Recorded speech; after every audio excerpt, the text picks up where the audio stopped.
Welcome to Lead for Good, a podcast for nonprofit leaders of all titles and all experience levels. This is a show where the audience will meet and get to know top nonprofit leaders. Together, we will take a deep dive into nonprofit leadership, endeavoring to uncover and unpack the most important characteristics, traits, strategies, and actions of successful nonprofit leaders. Through this journey together, we desire to help you, the nonprofit leader, grow your knowledge and capabilities to lead for good. We want you to achieve your full potential as leaders in the sector. So, welcome to the conversation. We're glad you joined us today. Without further delay, let's join our host, Chris Looney, as he interviews yet another extraordinary leader who is truly leading for good. Enjoy the show. Hello, everyone, and welcome to Lead for Good, the podcast where we explore the ideas, experiences, and leadership practices that shape the nonprofit sector and strengthen the work of leaders who are driving meaningful change. Today, I'm excited to welcome Jennifer Wise, Vice President for Regional Development in the Southeast for the National Multiple Sclerosis Foundation. Jennifer is a respected leader known for her strategic thinking, her commitment to relationship building, and her ability to create strong partnerships among staff, volunteers, board members, and corporate leaders. Over the past 3 years, she's played an instrumental role in advancing board development and building innovative corporate relationships that are helping the MS Society expand its reach and deepen its impact. Jennifer's expertise in board recruitment, engagement, and corporate partnership strategy offers valuable lessons for nonprofit leaders who want to strengthen their boards and activate them in meaningful, future-focused ways. Jennifer, welcome to the show. It's great to have you here. Great. Thanks so much, Chris. It's great to be here today. I'm looking forward to our conversation. I am too. We don't get to have these conversations as much as we used to now that you're living on the other coast. So I'm going to take full advantage of this opportunity to reconnect and learn and grow, and can't wait for the audience to hear all about our topic today. We would like to get to know your story a little bit better and your path that's brought you to the National MS Society and leadership there. So can you share a little bit about your leadership journey and what led you to your current role? Absolutely. Almost 25 years ago, which I can't even believe I'm saying those words, I was introduced to the development field. And at that point, like many others, I think, who are my colleagues, I wasn't really sure what that meant, right? And so I started my first role as development coordinator at Columbia Business School, and I was in New York at the time. Jumped in 2 feet first, tried to learn all the things. Really had a great introduction and education to what this work was. At that time, was able to then move on to the assistant director for major gift events with the school, and obtain my master's while I was working at the school. So that was quite a wonderful benefit. Yes, absolutely. Yeah. And in my career, I've made 2 cross-country moves, as you alluded to. And so after I got my master's, my husband and I decided it was time to move back to warm, sunny California, where he was originally from. And so I landed at California State University in Long Beach, and was excited to be there to learn more about prospect management and prospect research. So that was the department I was in. So sort of had a little taste in a bit of the frontline fundraising in New York, and then in Long Beach sort of took that back seat and learned a bit more around the back of the house. And Yep. Chris, I think that's when you and I met at that point. I think I was going back this morning when I was thinking about this conversation, and I think that was 18 years ago, if you believe it. That's scary. Scary. It's a Feels little like just a scary. couple days. It really does. But you had shared a great opportunity with me at that point in time with Habitat for Humanity of Greater Los Angeles. And so had the opportunity to join the team there as development director, spent 10 years with that organization. And Can't believe it was 10 years. Wow. Yeah, 10 years. Huh. Yep. Yeah. I was hired on in 2009, and then left in 2019. And so, Wow. yes, I know, crazy, but still really value my time there and the leadership there, and had a lot of learnings and great experiences, which I know you were a big part of, as we had a $100 million Building Greater Los Angeles fundraising campaign and did a lot of pretty amazing things. But really, at that point, I was looking for sort of the next step in my own personal growth and adventure in this world.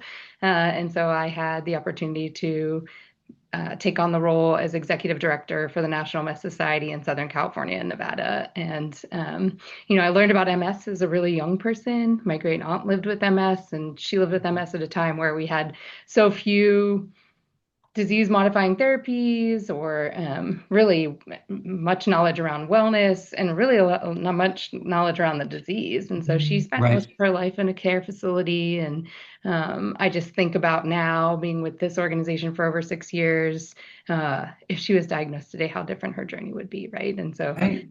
I think that's what motivates me every day. And so I started out there in Southern California, and then in 2022 had the opportunity to make my second, I guess, trek across the country in my life and to move from Southern California to North Carolina. So I had that experience and opportunity to be closer to my family and continue the great work with the society. So I took on the role as executive director for the Greater Carolinas chapter. And then last summer had had the opportunity for my role to expand. So then took on the role of Vice President of Regional Development for the Southeast. So I work with all 8 of our chapters from Washington, D.C. down to Florida, in addition to still serving in the Executive Director role for the Carolinas.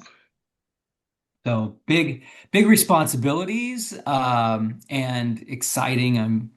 I'm sure. And when you were telling me the story about going into the MS Society, my thought is, oh, what an amazing opportunity to learn about the disease, to learn about the therapies, to learn about so much that you and I probably wouldn't know much about at all, not Yeah. having that, deep exposure. And so I think it's fascinating. You just bring up a good point, how much we're able to learn about something being in the either executive or fundraising roles, that we become experts, content experts, right? In many We ways, do. which is really not necessarily what one would expect. Of course, you Right. have that. Well, I know my fundraising, I know my executive leadership, I know my roles and responsibilities from that end, but then I have to also know the ins and outs of the organization and what it does and all of that. So fascinating stuff. Yeah, I Well, mean, I will add to like MS is a complicated disease, right? It affects each person differently. And so when I first started, like I said, I knew from being a very young person, I was exposed to the disease. But then in my journey, starting with the organization, I had been exposed to so many different people who are having different life experiences. And I learned a lot of, like to your point, medical technology very quickly. And I have right. such amazing respect for some of the individuals who are in the profession, who are, neurologists and, can speak the medical terms, but then can also kind of come and speak to people who aren't in that field and explain things in a way that are really, easy for everyone to understand and really helpful as people are moving along in their journey. Yeah, yeah. Well, and it's nice when someone is as mission focused as you are, to be able to embrace the work and feel like it's a calling, like you are even more motivated to support that work because of your connection to the mission. And I know when it was education, you had that connection, and when it was housing, you had that connection, and now here it is with MS, and you have that connection. So it makes the work that much more important and rich and rewarding. So kudos to you. Uh, what I wanted to follow up with was about sort of the influential leaders or mentors that you've had in your career, and how they have shaped your approach to leadership. Can you explain a little bit about the impact of mentors in your life? Yeah, no, absolutely.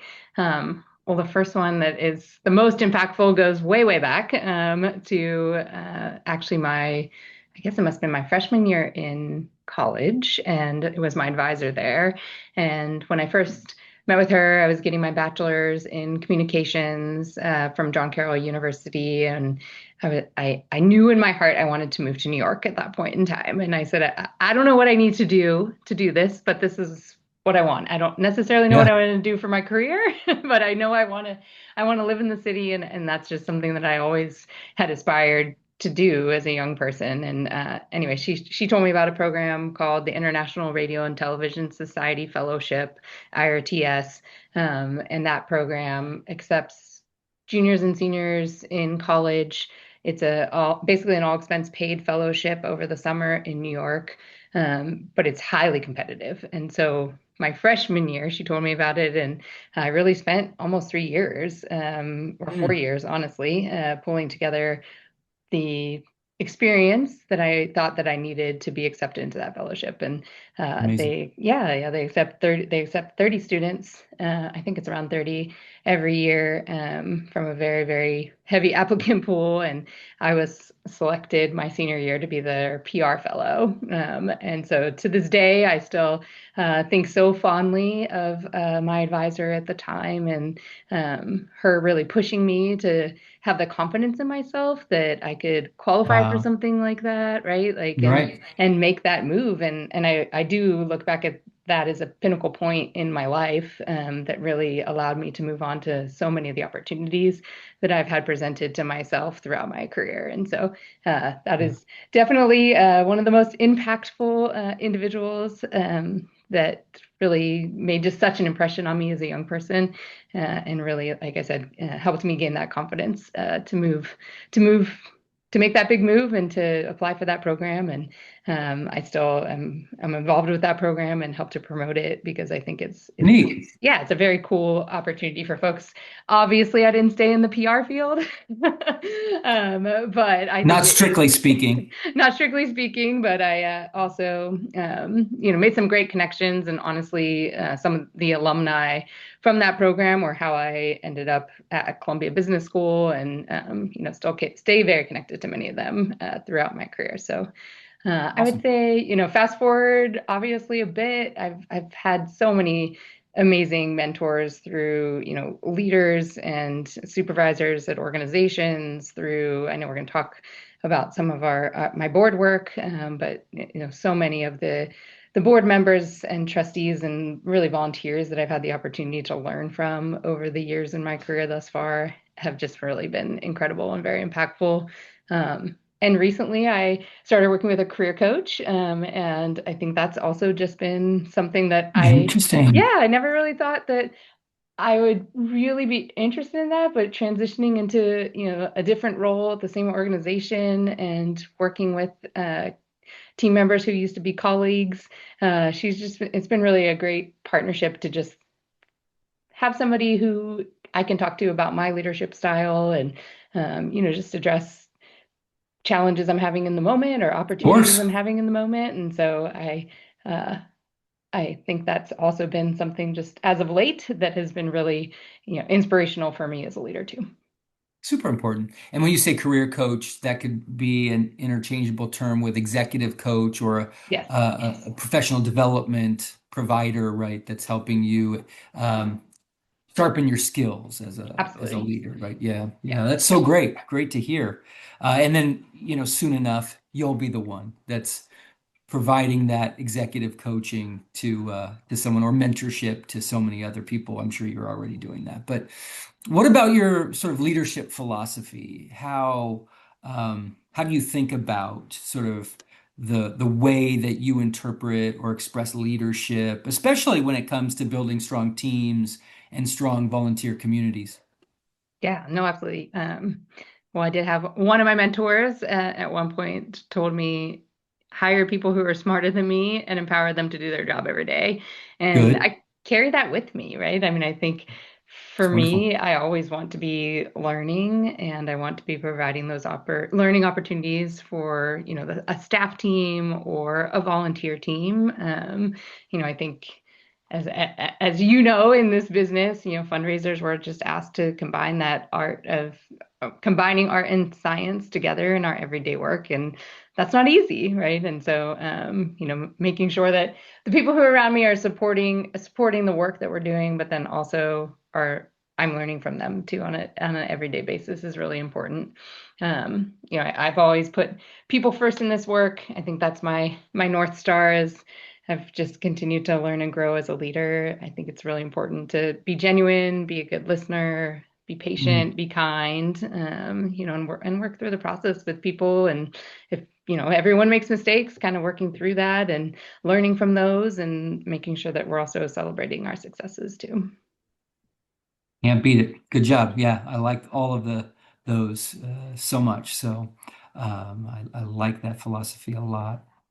Well, let's jump in then to part two, let's call it, of our conversation. And this one's focused a little bit on board development and board engagement, building a stronger board. And what I would say is, board development has been a major focus of your work, obviously. And so I'd love to know from your perspective, what does a strong board look like to you, and what characteristics matter most when you're building one? Absolutely. To me, a strong board is engaged in all aspects of our work, right? So, of course, the give get requirements and opening doors for us, but also representing the community, attending our Mhm. local events. We have annual scorecards that we work with our board to achieve that are beyond just those fundraising requirements. And so, in my current role, I have the opportunity to manage and oversee the Greater Carolinas chapter board of trustees, which is about 25 members right now. I also work as in my regional role closely with all of the 8 chapters and their boards, and then have a connection to our national board of directors. So, just coming from a national organization perspective, I would just share that our local boards are very responsible for fundraising and advising and community awareness. And then our national board of trustees that our president and CEO reports into is really our fiduciary board. And so they're the more on the governance side, but that national board is made up of local board members from all across the country. And so there's a nice and interesting, honestly, liaison between the national board and the local boards that really help to bridge that gap between any type of information sharing. And then we also have what we call community leadership liaisons. So those are individuals who are on the national board who are supporting the regions and the chapters. Okay. So I have someone who's based out of the Kentucky Tennessee board, and she lives in Nashville, and she's supporting me and all the chapters in the Southeast. And so that's been new and different for us, but it's been really Interesting. working pretty well. I think having sort of that national perspective, but consistent, plugging into our different chapter boards has been really an important, I think, part as we moved into this new regional structure for the organization. So, And that person that you just mentioned, that's a board position or a paid support no, position? that's a board position. That's a volunteer position. So Wow. she is a local trustee for the Kentucky Tennessee board, and then she's been on the national board as well. So she's been involved with the organization Yeah. over 15 years. But she is also learning some of the new chapters in the Southeast. She's been helping in that role. We had those roles prior to our restructure in the regional model, but they weren't aligned by region. And so recently we aligned by region. And so it's just, for me, it's been, again, she probably would be, a mentor or a resource for me in this role where I can really talk with her about what's happening within the chapters. She has relationships with the local board chairs, and so it's a great, I think, opportunity for kind of her to have an external perspective on those relationships, and then I think I have that internal perspective, so we can just continue to to really grow and support the boards and the local staff. Yeah. Yeah. Well, I know so many people and organizations struggle with recruitment, and I'd be interested to know what approaches or practices have really helped you bring the right people onto the board. Yeah, I think obviously talking with the current trustees, right, and finding out those connections, but sometimes those can be hard conversations around just, who do you know and who can you connect us with, right? I think Yeah, that fair. can be an overwhelming conversation. So, one tool we have is a matrix. And so that's really kind of focusing on all the different demographics that we are trying to recruit for in the board. And so that covers, for us, ethnicity, geography, industry, diversity, age, connection to the mission. And so Mhm. that tool has actually been really helpful in the trustees Sure. identifying those gaps, right? Yeah. With such a large territory, even just, I mean, the Southeast is obviously a very large territory, but even just thinking about North and South Carolina, Right.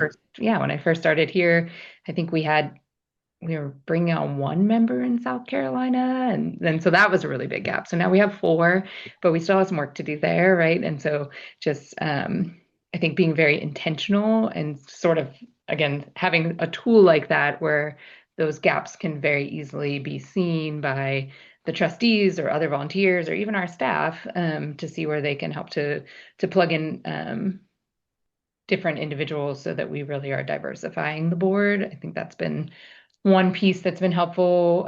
We've also engaged our Emerging Leaders Alliance. So that's a group of young professionals who are, Yeah. attached to the organization. And in Southern California, in particular, when I was doing the work out there, we had great opportunity to grow that group and bring and recruit some of those folks to join the Mm. board too. So I think always thinking about that next generation is really important too, as you're building and thinking about the board and trying to find some of those gaps. So whether it's an internal emerging group or there's lots of young professional organizations that are, by cities or sororities and fraternities. So just really engaging that audience to help to expand and grow board membership too. Yeah. That's amazing. That's right. How do you think about in this board recruitment kind of world, think about balancing professional expertise, lived experience, community connections, and diversity when shaping that board? Yeah. I mean, they're all important, right? I feel Yeah, like all yeah. of those areas to me Does the are so matrix solve that right. problem for you? The Matrix helped with that problem, definitely. And I think having current board members from all of those different walks of life, honestly, they're helping to then engage those communities too, right? Like Yeah. we have someone who lives in very rural North Carolina, who is a nurse, is a health professional, like is not necessarily connected in the MS space. And when we first had a conversation about her joining the board, she said, Jennifer, the only time I hear about anyone who lives with MS in my community is when there's an obituary in the newspaper. Mm, And I said, that's a problem, right? Like, and so I think also pulling in some of the perspective of the current board members and where they have that passion in building those resources because for us that healthcare access, especially in rural communities and what we call health deserts, is so critical. And so making sure that that's also a piece of the board work, even though it's not 100% obviously fundraising focus, it's so important about building that community, right? And so having people that are a part of the various communities that touch, all basically all walks of the MS movement is really important, I think, in terms of our strategy moving forward, in terms of engagement, and in terms of growth as an organization. So, yeah, yeah. Well, you certainly have um, spoken about the intentionality that's required when building a board, the deep thinking about what you need, and geography was a great example, but also skills um, and just representation and diversity is so important. But I love the idea that it's just so intentional, such intentional work that you're focused on. But then you recruit them.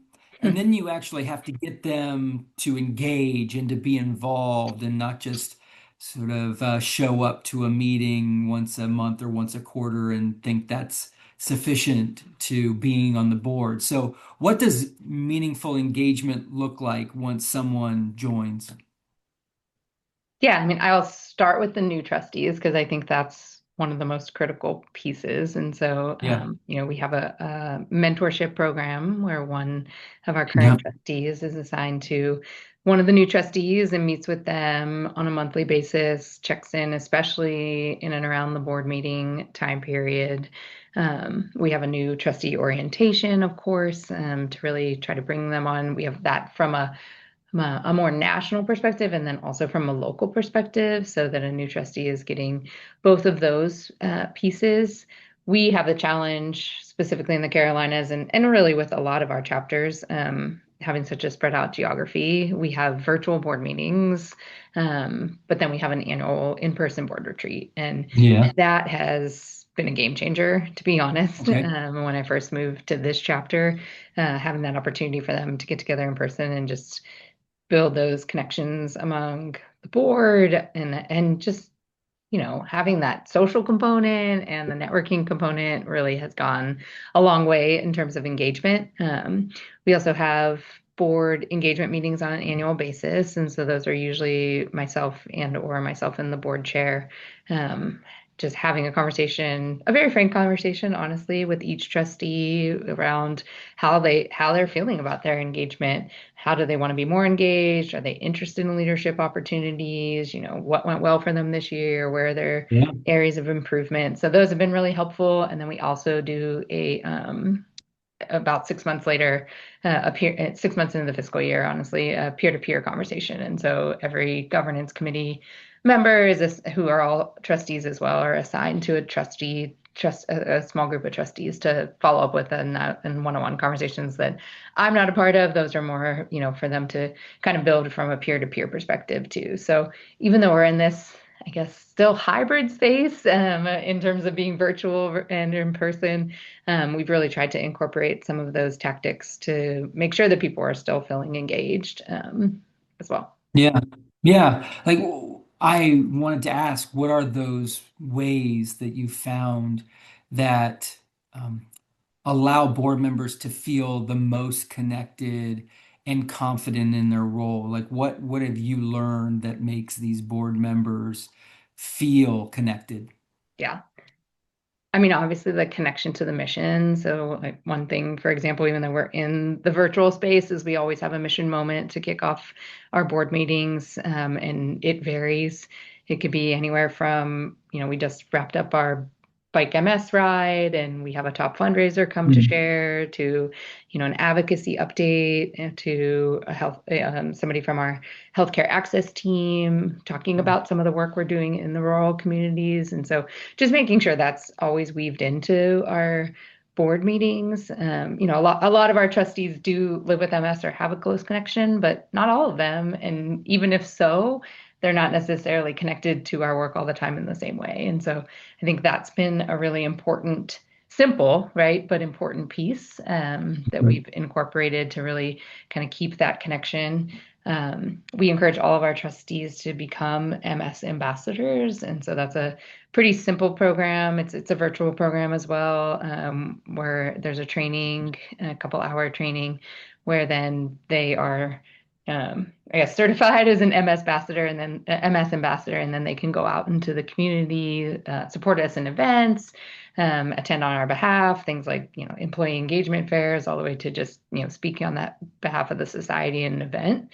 And so that's been a good educational, I think, opportunity for them. And then some of them also have joined our MS Friends program. And so that's a program if they are living with MS, it's a one-on-one program. And so it's a short period of time. It's anywhere from 3 to 6 months, where basically they're like, if you want to become a friend, you go through a training, and then you're connected to someone who's usually newly diagnosed, and within the same type of community, so that they have that individual connection too. So I think those are some of the things just that, we've done to provide those opportunities, to really be connected to the mission. Obviously, also encouraging them to come to our various events, whether they may not be a cyclist, but come see one of our bike events and volunteer for the day.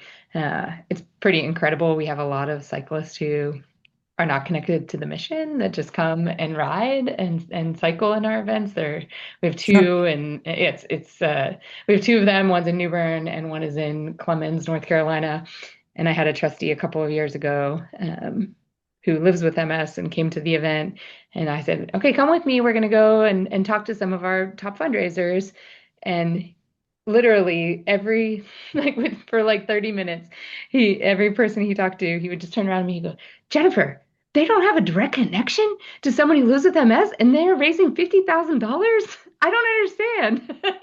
Yeah. And so like just Good providing that education. yeah, like providing that opportunity where he obviously is very connected to us and the mission, but then having him share his story, right, with people who are not connected was super empowering for him to understand, this is people come in from all different ways to support the society, even if they don't know anybody who lives with MS. So, Yeah. Good lesson. That's for yeah, sure. yeah, Well, some of these board members, like, how do you convince them to step into leadership and take ownership of some of your key initiatives without overwhelming them or without fear of pushing them away, I guess? yeah. That's tricky, right? Because you want them to do all the things. But we also recognize they have Absolutely. a life and a family and a profession and a lot of other responsibilities. So I would say one thing, especially on the chair side, we have, I think, a bit of a unique structure. I hadn't really had this structure before moving into this role, but we have our chair and then we actually have two vice chairs. And so we have our immediate past chair and then our incoming chair. And that's usually like a 2-year rotation program. And Love that. so that's been actually pretty exciting to see because the immediate past chair is then serving as a mentor for the chair, and then the incoming chair, the vice chair who's serving as the incoming chair is then has like almost a 2-year runway, right? To get to learn and understand. And so that's been really helpful from a like the top of the board chair leadership roles, and really working with all of them. We meet twice a month, 30 minutes, just making sure that, they're connected, they know the major things going on within the chapter, they're prepared for board meetings and those type of things. And I think for me, it's just being really clear on the expectations of those roles, right? Like I do think it's for the most part, it's pretty manageable in terms of the leadership roles. And we've had people say like, not now, but in 2 years from now, or I have this family thing happening and I can't commit, but I can commit. I know when my kids go to college, I can commit to spending more time, right? Like it's just the For sure. reality of working with our volunteers. So I think building that pipeline is so important, right? That's So good. knowing that we have that. A pipeline in place beyond what's just happening today, I think has also just been really helpful as I've moved through some of those conversations too. Good, good. All right, let's switch gears just a little bit and start talking about the board's supported corporate relations. And it seems as though one of the more exciting developments over the last 3 years has been the board's role in advancing your engagement with companies. What inspired this shift in the approach?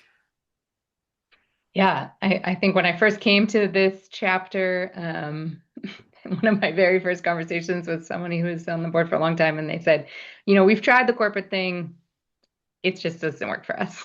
And I said, okay, well, why? Right. And dug in Yeah, and help listened me and had learn. a really, yeah, great conversation. And so we basically, I basically came up with some tools to empower this work that wasn't, to the last question, an overwhelming commitment. And so we had asked the trustees if anybody wanted to join a task force.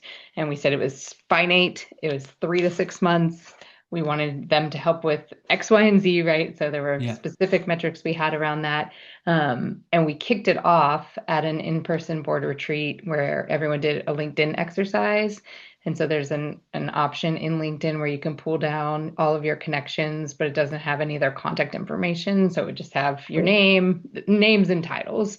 And so anybody who was on LinkedIn within the board did that. Thank goodness I had a trustee whose daughter is in analytics, and so she was willing to take that on as a pro bono project Good. for us. And so Nice. yeah, which was great, and she did, and we presented the information at the board retreat, and I think it allowed us to kind of just level set the playing field, right? Like it was Right. we might not have that many connections on the personal side in terms of individuals, but then when we looked at companies and all across the corporate spectrum, and I think that's the other piece that's really important in this work, right? Like we all want those Fortune 500 companies, but like maybe in a city like Raleigh or even Charlotte, sometimes like we need to be focusing on those that have that local North Carolina presence or even just that Right. local city presence, right? That want Right. to have an involvement at our events or be, sponsoring our programs. And so we took all that data Less and bureaucratic, maybe yes, more homespun. yes, absolutely. And so we were able to take that data and kind of come up with a target list that we worked through. And the trustee who stepped up to oversee the task force I think he's been on the board for about 20 years. And he called me even now, right? We've still been doing this work. And I think he called me about 6 months after that and was like, I don't think I've ever been this excited about the work that we're doing. It's like, That and which feels good. it felt so good, but I was like, but why? Right. And so, he was like, there's actually movement, right? Like there's bite-sized Mm, things. So anyway, we took that list and we said, okay, like everybody had sort of their action items coming out of the board retreat, manageable action items. yeah. And we went into the next year and at the following board retreat, we actually did a exercise where we had really actionable items. So we basically said we have this hour, and we provided in advance email templates, LinkedIn messaging, text message samples, and said, here's some people we think each person could reach out to, but we're not saying you have to reach out to these people. If you have other ideas, go for it. But our goal is to have every trustee reach out to at least 10 people today. Okay.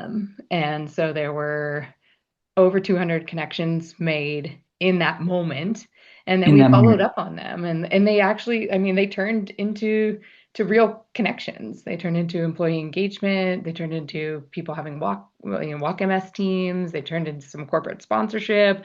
And so I think we had a lot of wins too, right? And so there was some, and they may not have been the biggest wins, but like they were opening the doors and they were like basically, teaching the tactics and thinking through how we could do this work in a different way, that was empowering and really engaging for the trustees. And so we've continued to do things like that over the last 2 years. My board retreat is coming up in about 3 weeks here, so continuing to think about what's going to be their focus for that meeting as well. But I think that sort of just having those like tangible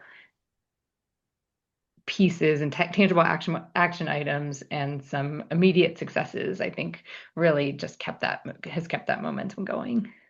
Yeah, and I appreciate you bringing that forward. There were a couple of learning lessons, which is um, make it bite size, make it something that anyone can do, provide Mhm. clarity in terms of directions and materials and instructions and all that, right?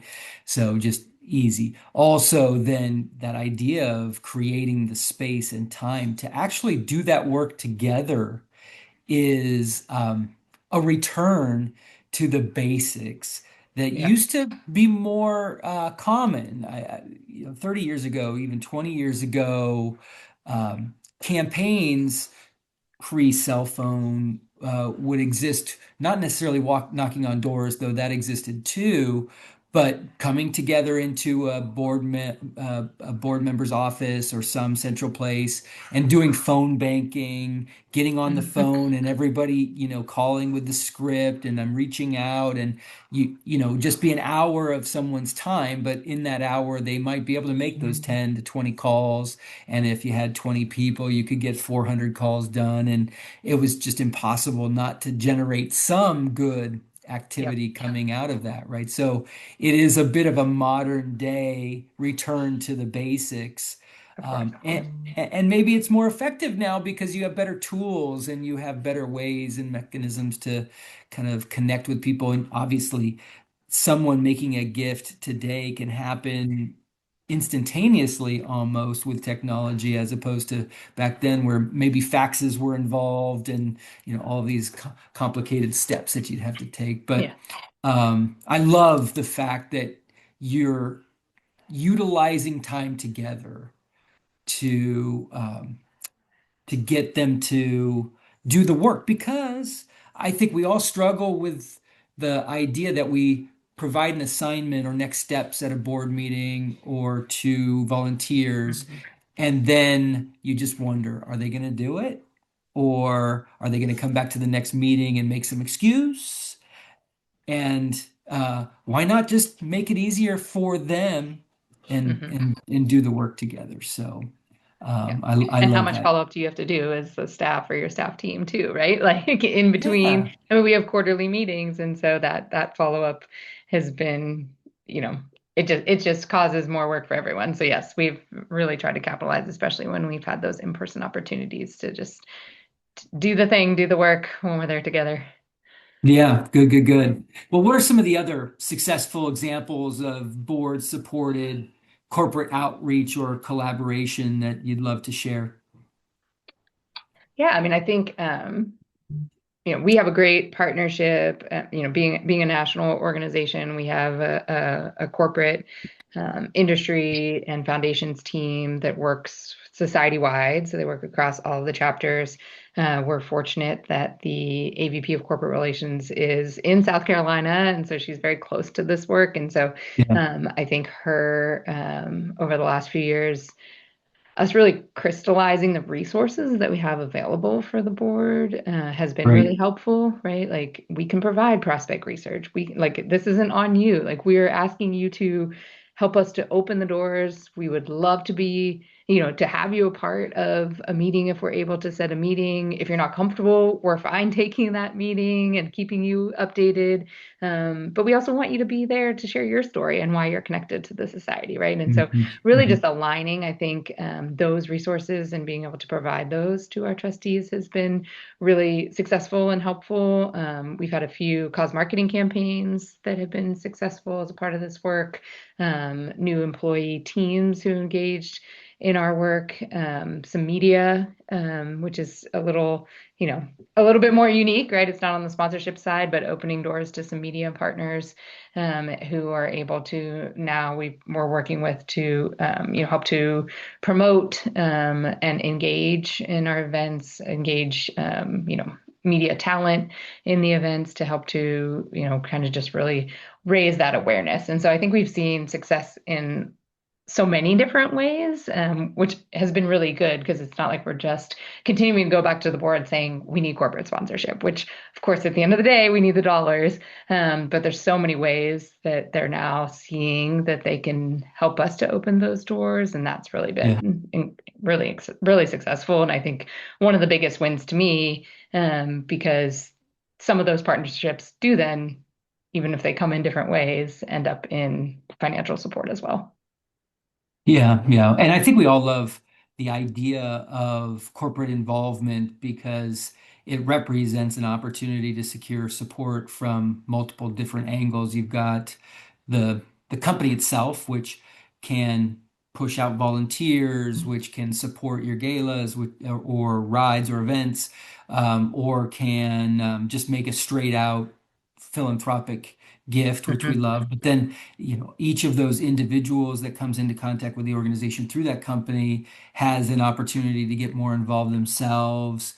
You have volunteer engagement, obviously, but then potential board involvement. You have donors themselves who can get more involved. They um, connect with other people in the community who might be philanthropically supportive of the effort as well. So it just has a lot of potential, right? Yeah. And everyone thinks, well, companies don't give away a lot of money, which in the aggregate across the country is true on a relative basis, but they do marshal a lot of important resources. And that's what I remember so vividly from our days working together at Habitat, just the amount of energy that a team brings from a company and Mhm. the lasting kind of relationship that those individuals have that they carry with them for generations going forward, the memories of their involvement on a build or whatever. So Yeah. I love that. Are there any other forms of infrastructure or systems that are in place on the corporate side that have helped support board members' participation? We have a shared pipeline, so we keep that as a Google document. I think that has been helpful. We have sort of the red, yellow, green system that I'm sure many people are familiar with, just in terms of Right. where we're focusing, where we want to focus our energy. I think sometimes this work can be so overwhelming, right? I mean, you could have a list of 500 companies, right? And where do you start? And so I think we've done a good job in creating that infrastructure and being streamlined with that process, so that it's very clear where we need support, where companies are in the pipeline, we've also assigned trustees and staff members to specific accounts. And so that's also been helpful. So they sort of have had these accountability teams. So we have our corporate relations council, and each of those members is assigned to working with a handful of trustees, and then they have a staff member who supports them. And so kind of having that accountability model, which again feels simple, but isn't always the easiest thing, I think, to get off the ground, to make sure that, that the trustees who are on the corporate piece of it are communicating with the other trustees around, the companies that they said that they would help us with outreach, and then really having that staff lead to help to move that forward. So that's one thing that we've implemented over the last few years, that's just been helpful, in terms of opening doors and moving forward some of those relationships, as well. So It's great. It's great. And it appears that the sort of overall culture of your board and the culture surrounding your kind of regional development efforts has become more positive and shifted to a more positive way. Is that true? yeah, no, absolutely. And I think with the regional, like, we're to me, we're just at the tip of the iceberg with it, to be honest. I mean, that all started last summer. And so now we are, we're meeting as a Southeast regional team from a staff perspective. We are bringing the board chairs together from all of the chapters in the region, on a quarterly basis. Mhm. And we are thinking about launching a pilot around this corporate relations work that would be focused here in the Southeast, where Good. we would be kind of, yeah, pulling together, um, you know, folks who are very interested in this work. So maybe it is my chair from my corporate relations council and other chapters, who have either councils or, trustees who are really excited about this work and want to be involved with this work. So I know that's our kind of future plan within the next, 6 to 8 months, to get that off the ground as a pilot opportunity, to see where it goes. Because I mean, the reason we've moved into this more regional structure is to break down those silos, right? And so, we were Yeah. having people who were focusing on our bike campaign, just so focused on their bike campaign and not Yeah. necessarily talking about the whole chapter and all of the opportunities, and, volunteers maybe who were same way, right? Like really involved with bike, not quite as engaged in everything else. Not that they have to be engaged in everything else, but opening those doors for those opportunities. So, I think that's one piece. And then really from a corporate perspective, the the ROI and the impact that a company can have supporting, 71 events through the Southeast region versus, one bike event in North Carolina.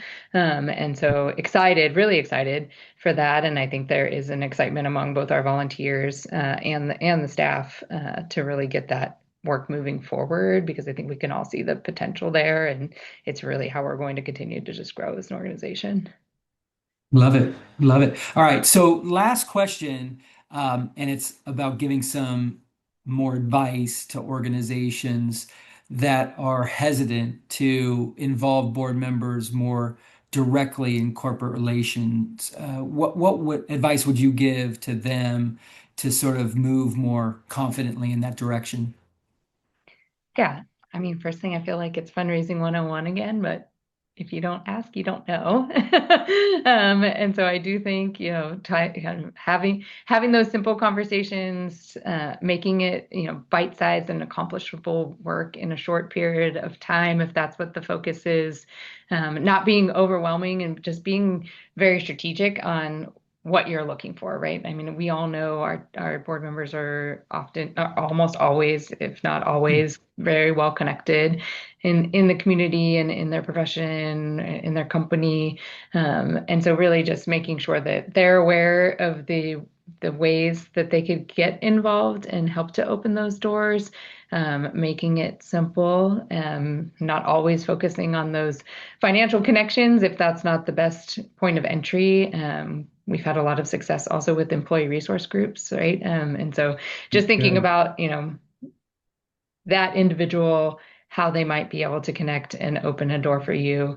That's not a super heavy lift has been what we've seen success with. And so I would just encourage the work in this space to continue and to not be afraid to ask those initial questions just to get the conversation started. Yeah. Well, I liked all of it, but I especially liked the recommendation to engage the ERG groups. Wow, what a great opportunity to kind of get your foot in the door in a meaningful way and expand that relationship more broadly with the company. So, Jennifer, thank you for sharing not only your leadership journey, but also insights on board development, board engagement, and the corporate partnership strategy. Your experience offers a clear and practical roadmap for nonprofit leaders who want to build stronger boards and then unlock their full potential. So, everyone, thank you for joining us on this episode of Lead for Good. If you enjoyed the conversation, please take a moment to like and subscribe and share the show out with others. And while you're here, also be sure to check out Mastering Fundraising and the Nonprofit Edge, also podcasts where we expand on leadership, philanthropy, and on the future of nonprofit work. We appreciate you tuning in, and we look forward to having you join us next time. Be well. Thank you for joining us for this most recent episode of Lead for Good. Our passion is helping nonprofit leaders reach their full potential as leaders, and we sincerely hope this episode has been edifying for you. Please subscribe to this podcast to not miss any of our Lead for Good conversations. We welcome your feedback, suggestions, and comments via email at hello@fulcrumleader.com. Lead for Good is a production of Fulcrum Nonprofit Leadership. Please visit us on the web at www.fulcrumleader.com. Until next time, we wish you all the best and encourage you to always lead for good.